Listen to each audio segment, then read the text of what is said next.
And welcome back, my homies. Welcome back to the Mind Blossom.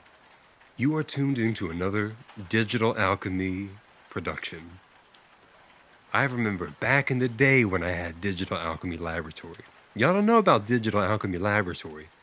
It was a whole different environment. I'm not going to say it was a low frequency environment, but I'm not going to say it was a high frequency environment either. Okay, you're going to have to imagine. It pretty much straddled that middle ground and went up and down and up and down. Welcome to the Mind Blossom. Digital alchemy is a style, and it became the name of my studio. So that's where we are. We're recording out of Digital Alchemy Laboratory. And they want to know, Frank, is love at first sight a real thing? And I say, and I always say yes. Yes, love at first sight is a real thing because you cannot control who you love. You can't control what you love. When the rhythm hits you, you surrender to it naturally. Your body just knows to surrender to that feeling.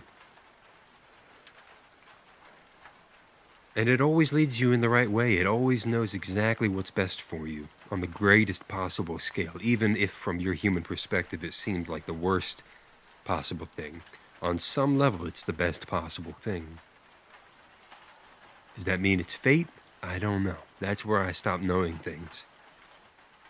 I know that passion is the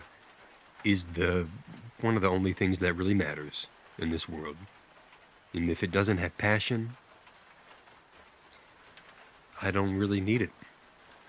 You know what I mean? It's not alive.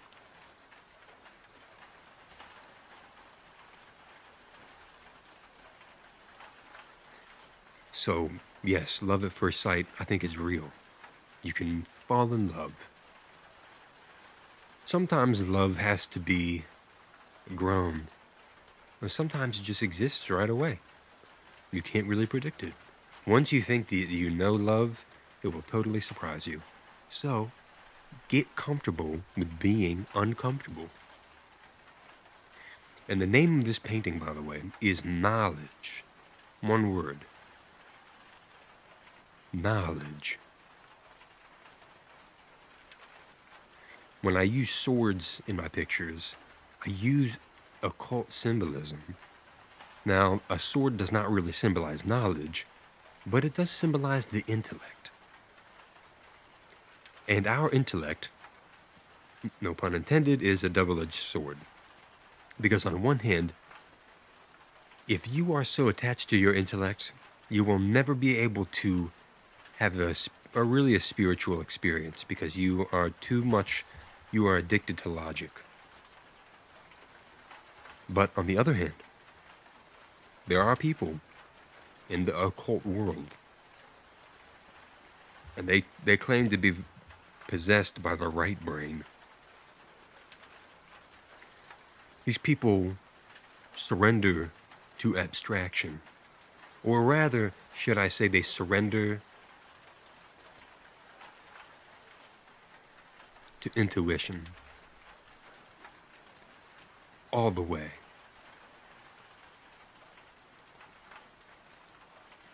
And if you go into intuition, which you should do, life will become more magical. But without intellect, you can be tossed around by delusions. You'll begin to over-identify with people, events, things, possessions, parts of your identity. And that will spin you around. That will spin you around. You identify with it.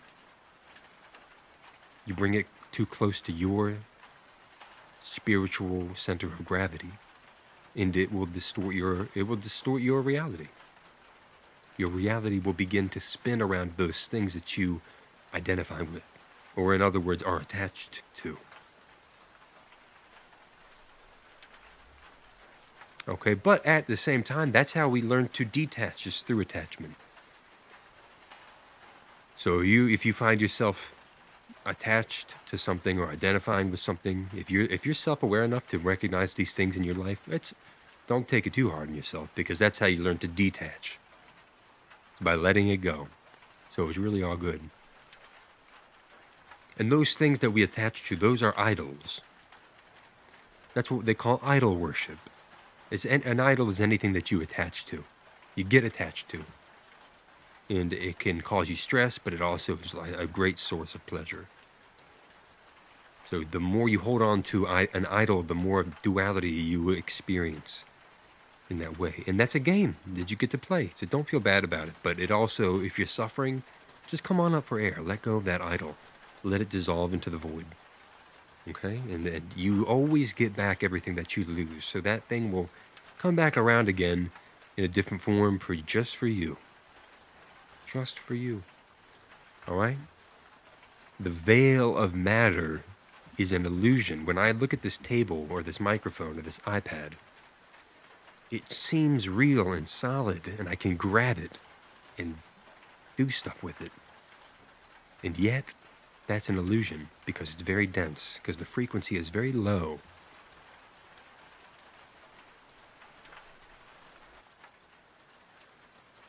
Higher frequency things, you have to just have intuition that they exist. You don't really have proof. And like there's an in-between level. There you got the really spiritual world. You've got the unseen forces.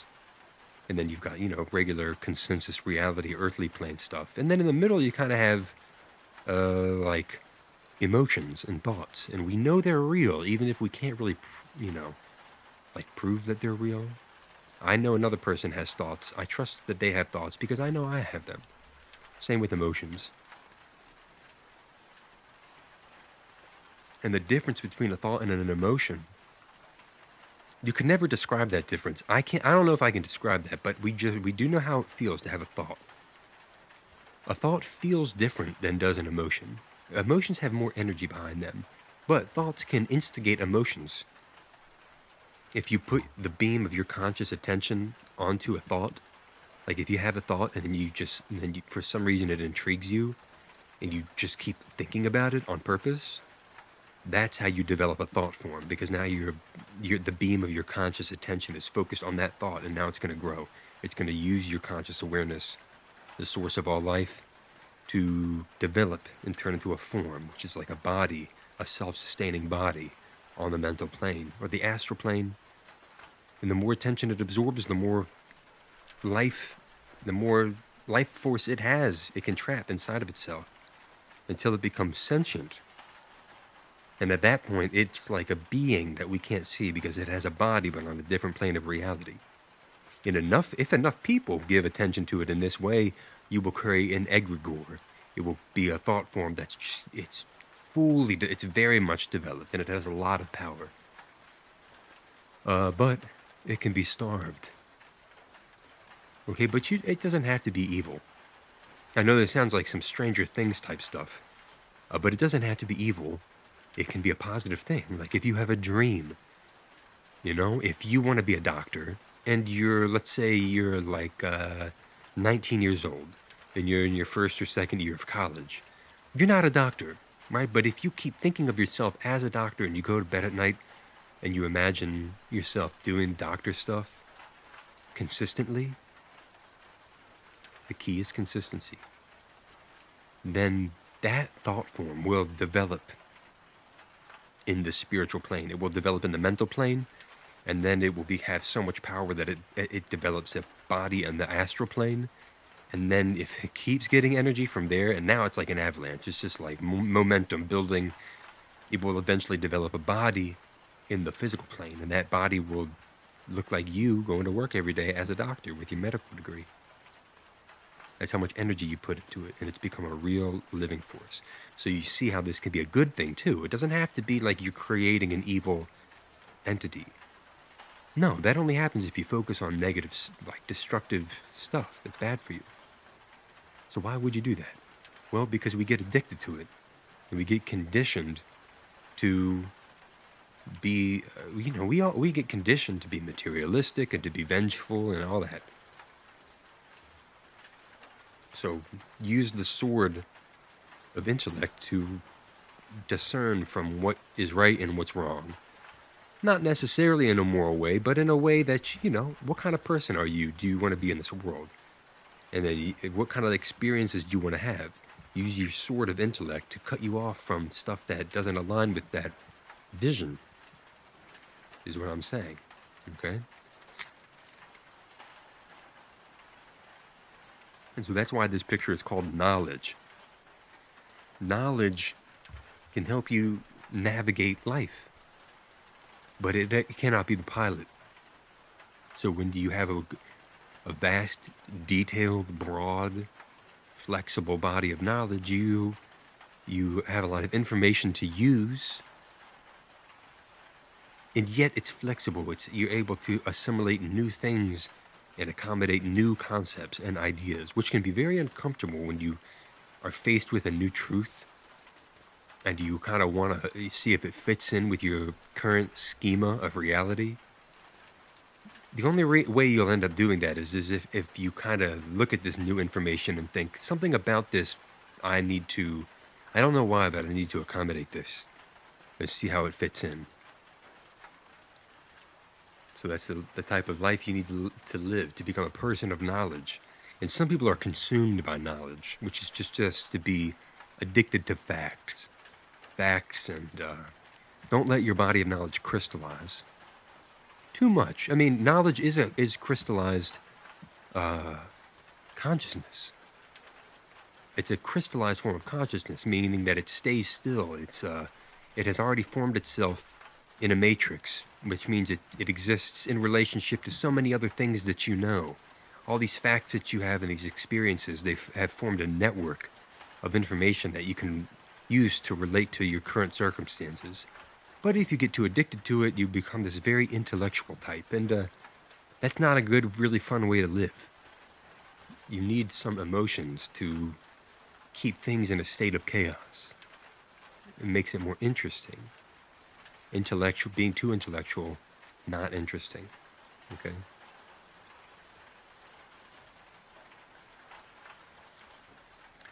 They want to know, Frank, why would I ever go to counseling? And I say, to grow. Are you interested in growing? Can you afford it? Do you have time? Counseling's not for everybody. The hardest thing one of the hard things as a counselor is when you have a client who doesn't want to change, because you really can't help them. It is what it is. Problems can be addicting for so many different reasons.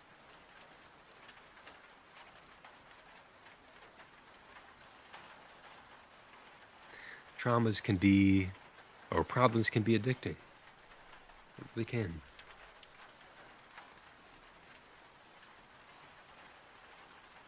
Is it because they're familiar? Or what? What makes it addicting? Why do people recycle their problems? Maybe because it's really hard to change, and we just get comfortable.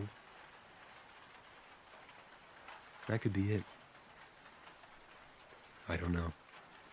It doesn't really matter, though. You have to just, I'm just trying to live my life, you know what I mean? It doesn't matter. Problems don't matter. I can choose to focus on what's going right. And at the end of the day, that's all the really only choice I have. You know, maybe it's a good idea to keep the highs. Don't get too high and don't get too low. Learn how to not chase being high all the time. But it's hard, you know, when you're in the middle of a 9-to-5 job, you want to get caffeinated. I need that caffeine. I want to feel alive. Yeah, but do you need caffeine to do that? It sounds like you do, Frank. It sounds like you need caffeine to sustain yourself. Is it true? Yes, it's true. It's very much true. And the only way out of that is meditation. Straight up, even if I'm just meditating, staring at my computer screen. Can you endure the present moment without drugs?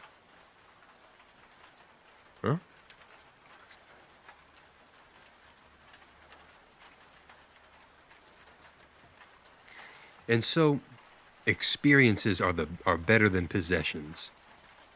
This is another thing I've noticed. Experiences.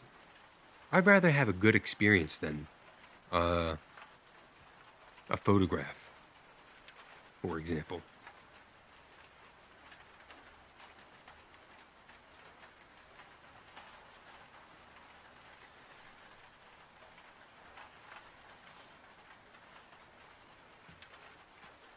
Experiences are more important than possessions. A memory is a possession, and you can access your memories, but depending on the memory that you access, it can cost you. Nostalgia burns you up from the inside out. Is it worth it? Sometimes.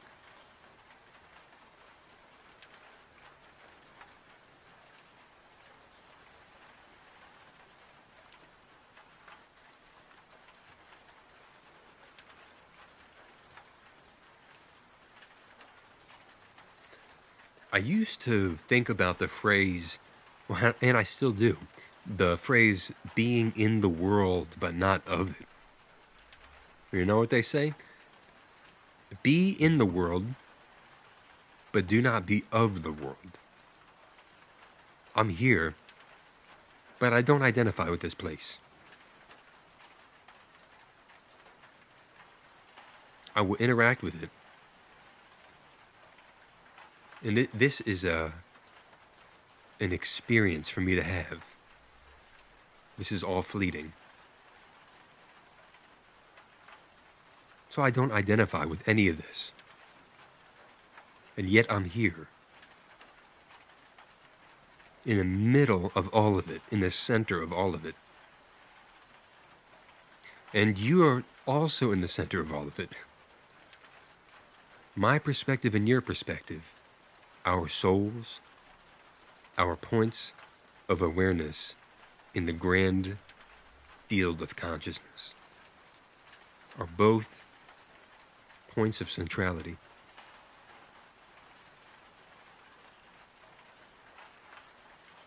And so we generate these electromagnetic fields where we give off and receive energy.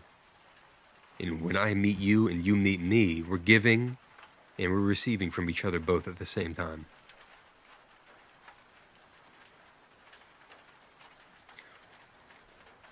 Wouldn't you want to have more control over that electromagnetic field? No matter what, if you meet somebody who's negative, you can transform their energy. And if you're a negative person for whatever reason, who knows? Sometimes we get on those negative vibes. So be it. It happens. Learn to alchemize it a little bit. Learn to be an alchemist. You hear a lot about alchemy these days. Alchemy, that word, that's popular now. But what does it mean? What do you do? Honestly, I think it all has to do with your thoughts, the mental plane. Getting in touch with your thoughts. The mental plane feels and seems like a place that's like millions of miles away in a different galaxy, but it's really right in. It's not even in your head. Like your brain is inside of your mind. You just think. Whenever you have a thought, there you go. You're on the mental plane. And so, pay attention to the thoughts that are dope. Pay attention to the thoughts that are inspiring. Pay attention to the thoughts that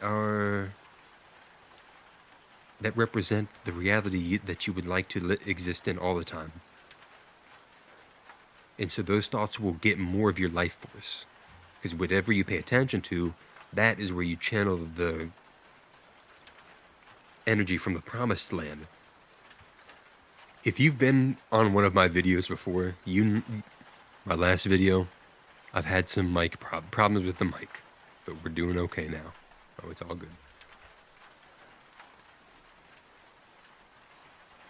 So we talk a lot about love on this channel, on this radio station. We talk a lot about love. Love is spontaneous. Love is change. Love is chaos. Love is chaos, straight up and all day. And what is chaos? Chaos is a pattern. And It's an ever-changing pattern. How can a pattern be a pattern, but also ever-changing? Doesn't a pattern repeat itself? Well, it does, and it doesn't. The archetypes come and go. Each archetype is like a cosmic bloodline. They're patterns and they change, and yet they remain lucid. What's an archetype? Can you give me an example? Death. That's the archetype. You know what I mean?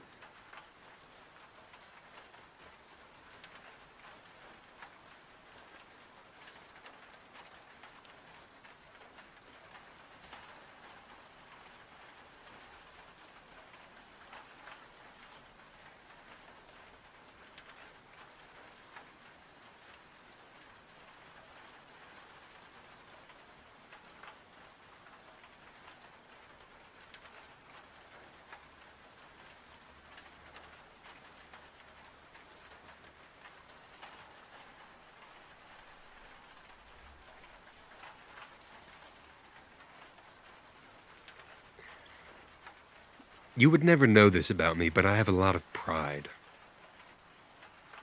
I'm a very prideful man. I'm a prideful individual.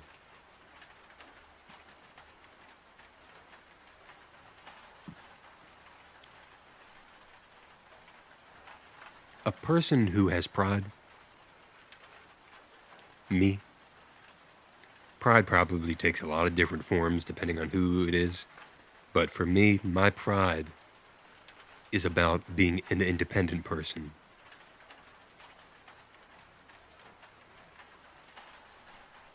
I'm a person that has always been giving towards others, and yet I have struggled to accept help from other people in return, because I don't want to be seen as a person who needs help. But that doesn't make sense if you consider the fact that I want to help people. So you want to help people, but you don't want to be helped? Does that mean the people who you are helping are worse than you in some way? And does that give you a degree of satisfaction that you can be, that does that make you feel needed? And yet that you don't need anybody, but everybody needs you? And so you're special. And so you solidify your identity and you justify your existence. But Frank, you don't need to justify your existence. You simply are. And even if you subconsciously fixate on being helpful to others without needing their help in return, what you're doing is you're making a vertical relationship and you're keeping it secret from everybody. And yet everybody can kind of tell deep down that it exists because it comes through. Even though you're kind of unaware of it, it still reverberates, and it reverberates through your actions.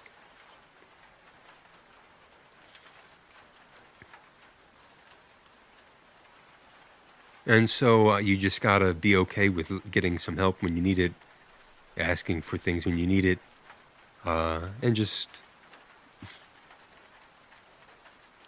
it's all good. It's all good, ultimately.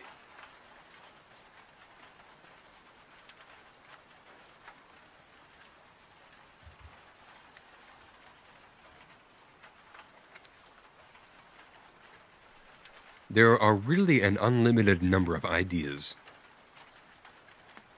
So when we have artist block, don't worry, there's plenty out there. There's plenty of things that we have never experienced before. And that's the role of the artist, is to go to the place where you can access those ideas. I am in full conviction that there are unlimited ideas, because there's always going to be new things you didn't expect. And just when life seems to kind of, we have, finished all the main quests and all the side quests, just when you think you've done it all, there's another thing that can be done. And it's new, and you've never seen anything like it before, and it will require you to change in some way. And so that's the quest of life. We've always got to change in order to adapt to our new challenges. And I know that seems really obvious, but we forget, you know. There's unlimited ideas. There's always something new a new artwork to make. These pictures that I make, these images are an example of how there are always there's an unlimited stream of ideas, and if you access it, you get something. You'll get something. All right. You know what I mean? You're gonna get something. You access that stream, okay? Have faith in the ridiculous. Try to make it less, keep the ridiculousness in the right proportion. Too much ridiculous, and no one will be able to relate to your work. But if you don't have if your artwork is not ridiculous at all, it's like, you know, are you really pushing the border here of are you increasing mankind's consciousness? You got to be halfway unrelatable in order to stay relevant as an artist. And I say that, and I don't even I don't even think I made it as an artist yet. I know, what am I talking about? I at this point in time, and I am being humble here, a little bit of humility here. It's 2025, January 18th, and I have less than 2,000 followers on Instagram. I have 9 subscribers on YouTube. I'm being very, very humble, but that's just what it is, okay? It's just what it is. It doesn't matter? Not really. I gotta say, it doesn't really matter. No matter where you are numbers-wise, you still have to you still have to put your heart and soul into the work. You know what I mean? As the audience is the people who love your artwork, they love it because it's unpredictable and it comes from you. And no one really knows what you're going to do next. Not even you. And people want your version of reality. So you always have to stay uncomfortable. Getting comfortable being uncomfortable. You know what I mean? All right, I'll be right back.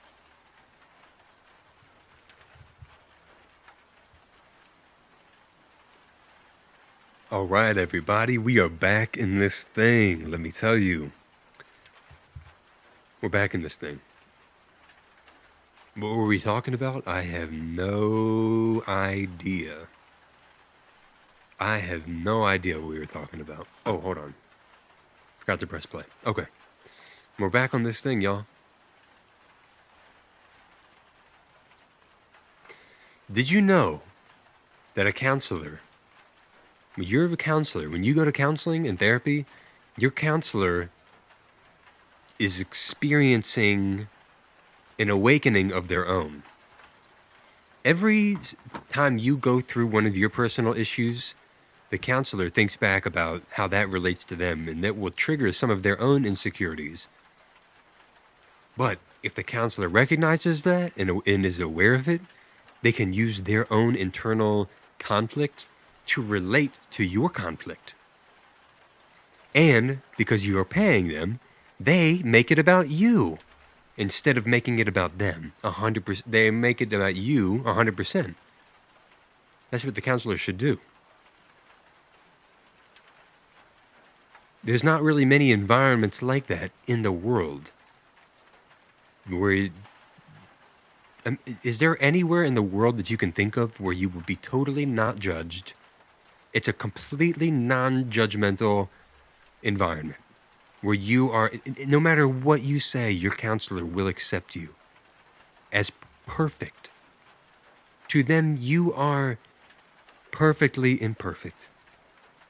And if you want to work out personality kinks for yourself in such a way that you develop, if you want to try to develop yourself, we'll help you do that. And we don't even care which way you want to develop yourself. It's up to you. We're just here to help you do it.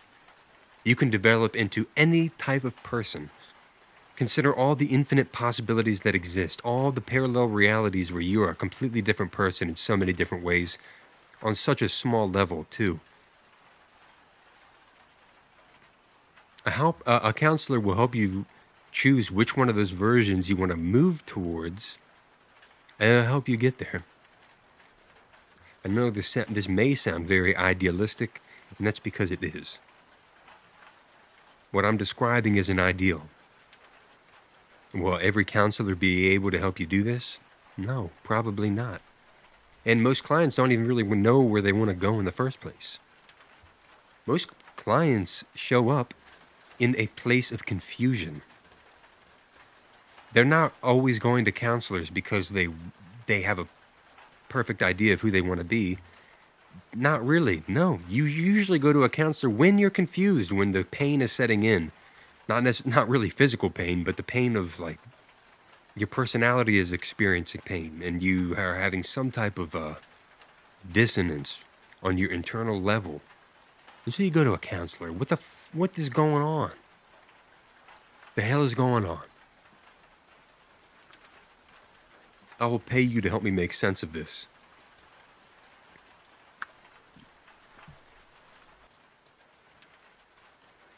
What makes you think that I know what's going on? I don't know. But we can make sense of this together. Counseling, they don't have the silver bullet to change your life. Counselors don't know how to change your life. But they can validate you and empower you to make courageous decisions that lean more towards your embetterment, greater stability, greater, more prosperous, more alive conditions. There's no guarantee.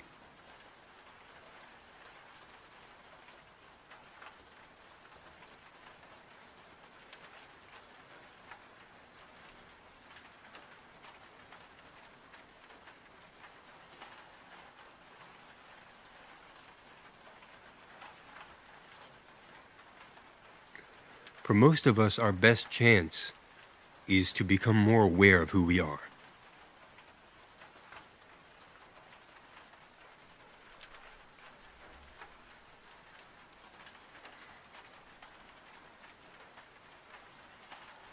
How much of all this can I accept? What can I change?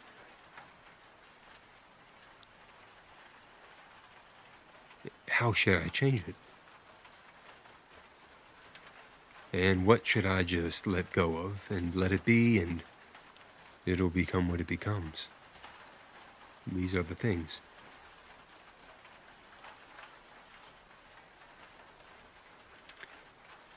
You might say that there are three selves. You could divide the self in any number of ways according to any theory. But today, we're going to look at Freud. Freud gets a bad reputation these days, y'all. People think that everything he said was misogynistic and not based in reality, or it just has no scientific foundation. And both of those things are kind of true, but in some ways, it doesn't matter, because Freud had some things that we all he did point out on some truths. Some of the things he said probably have no ground in today's world, but certain things still have value. And we're going to talk about one of those things, and that is the id, the ego, and the superego. This only has value if you decide that it does. Some of you may listen to this, and you may decide this doesn't make sense. Well, then this is not going to really apply in your reality. But we're going to talk about the higher self, the lower self, and the middle self. You're really all three. All three of these are influencing your every thought, behavior, emotion. These are kind of three loosely related sections of your personality, your world experience. You have three governors, three lords. The higher self, the lower self, and the middle self. The middle self is like the ego. It tries to connect the instinct with the higher psychic faculties of the human mind. It tries to bring some sense of morality to the beast within.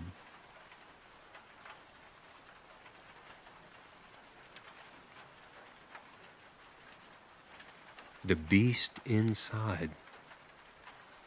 The id. Freud would call it the id. It's primal. It only cares about sex. And it's violent.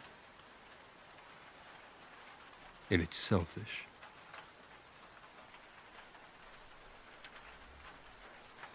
And then you have the higher self. Freud called it the superego. The superego, and it was largely, according to Freud, influenced by your parents more than anybody else, and your teachers and like other significant adults in your life, but above all, your parents. Maybe that's true. But in Freud's time, things were different. He didn't have Instagram. You know what I mean? Life has changed. And children and teens are aware of way more stuff.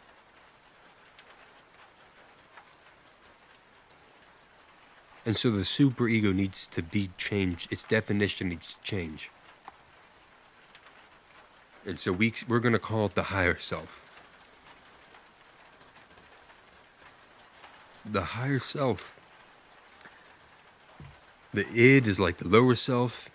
The ego is like the middle self. And the higher self is your superego. That's our God form. Who are you on a God level? If you were behaving like a God, thinking like a God, acting like one, and all that. What does that mean? Your God version.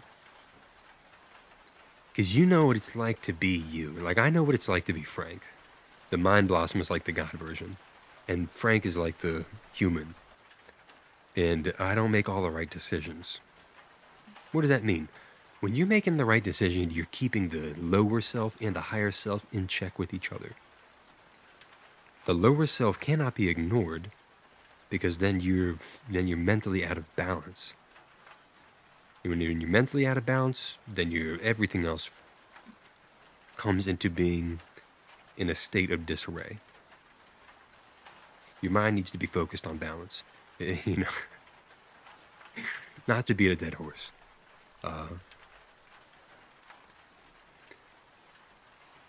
Chaos is unavoidable. You can't avoid it, and so it's best if you know how to be an alchemist, where you think of possibilities. You're always in terms of possibilities.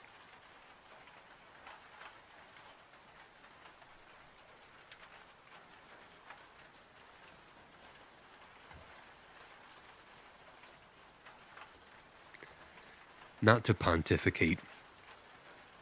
Sometimes that's what this turns into. When I'm sitting here by myself, you know, these are the thoughts that go through my mind. These are the thoughts that I think to myself. All right? Pontification. I don't mean to stand up here on a pedestal, and yet this is where I stand.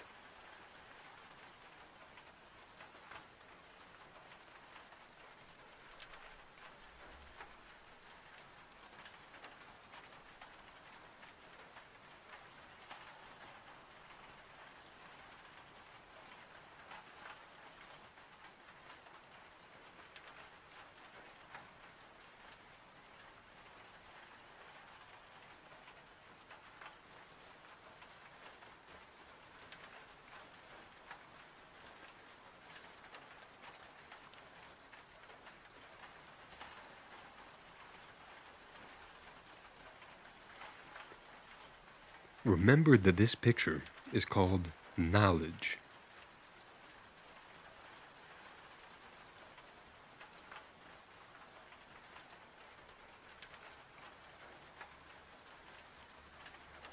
our bodies of knowledge can become immense.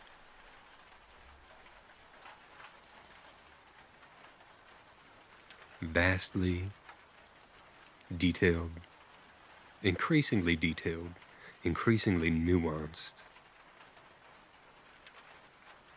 Our bodies of knowledge expand inwards and outwards through every dimension.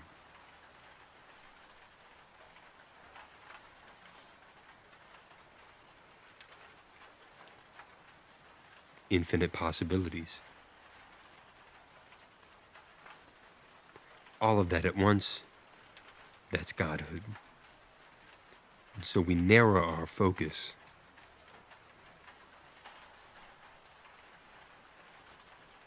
We narrow it so much so that it's like human level. First we start off as a mineral, then we become vegetables, and then we become animals.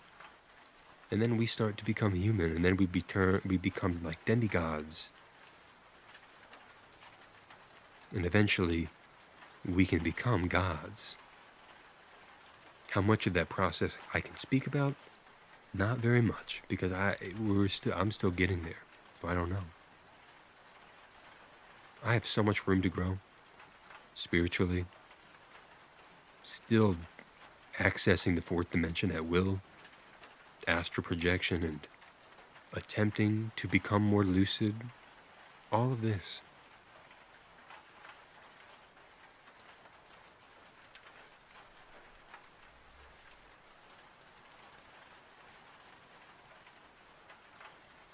Love is an anchor, and yet it is not. It gives you nothing to hold on to. It just asks that you have faith. Faith in what? Just have faith in this process. Have faith that when you fall into the void, it will change you into the exact thing that you need.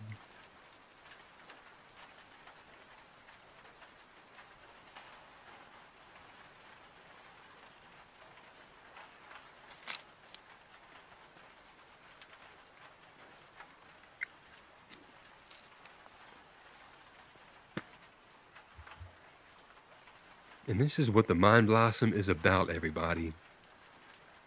We make art and we talk about love and things related to love. In my last video, I talked about anger and how the Sith use anger. Embrace your anger. That's what it's about on the dark side. Anger and other negative emotions like that, other like violent, chaotic emotions. Which is not a bad thing. It just is what it is. Like they do exist, you know. They're natural. They come up from the lower self. If you want to insist on keeping those like spiritual boundaries, you know, they're from the lower self. And it is what it is, you know. Let them go and be beasts. You know, you're a traveler in this mystical world, right? You're an experiential phenomenon. And so, these emanations from the underworld, revenge, anger, jealousy,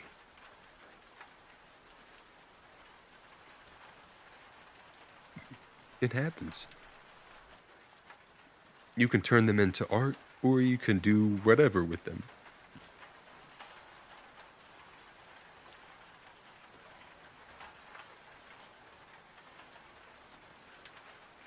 Pardon me.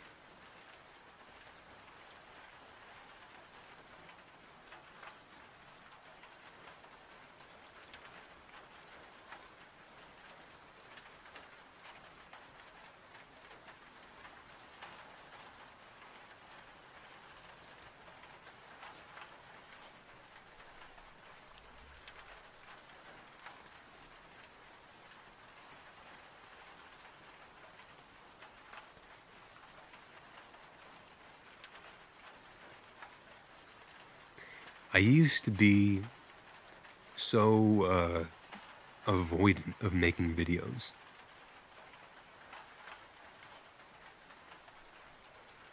I realized that there was nothing to talk about. And then I realized that there was everything to talk about. And then sometimes I think I don't know what to talk about. And then sometimes I think none of it matters. But then I realize any of it could matter.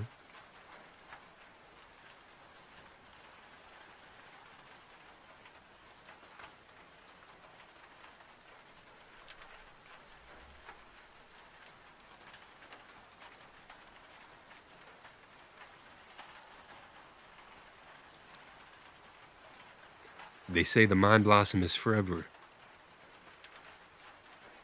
And I tend to agree.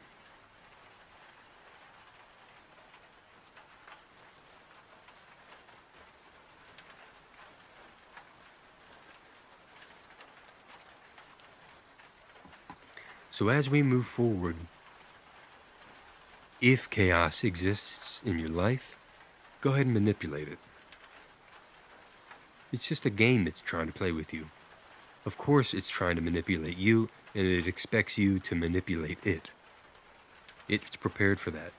And if you're a chump, it's going to get the best of you. We're talking about the universe. The trickster, right? It's going to try to fuck with you a little bit. And so you just got to play with it if you can. A sense of humor will keep you alive in this universe. A sense of humor will keep you alive in this world.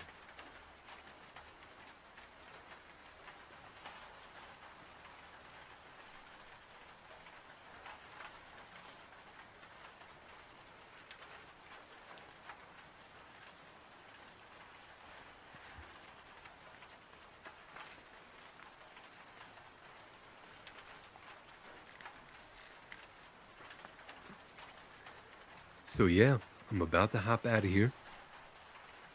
I'm about to hop off this video, put it to a close. As you can see, I'm playing with the signature. I'm trying to figure out what exactly do I put in the bottom right-hand corner of this picture, because this doesn't make...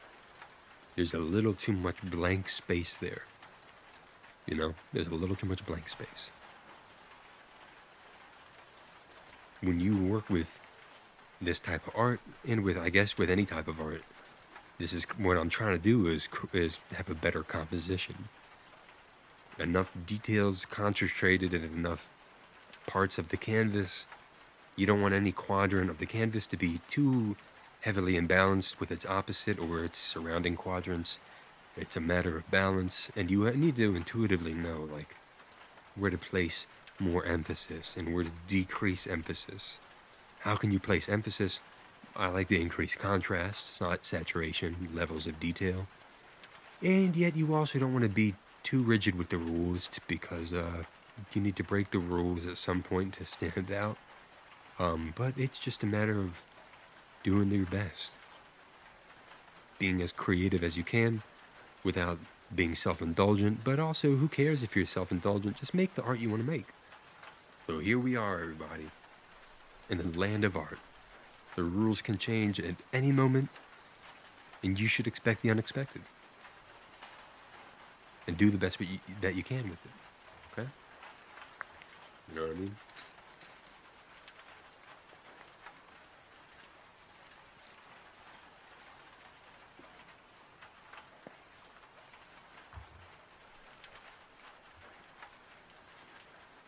Chaos magic is all about using opportunities. You don't need to go on invoking more chaos into your life. There's plenty of chaos as it is. You can treat each moment as a magic ritual.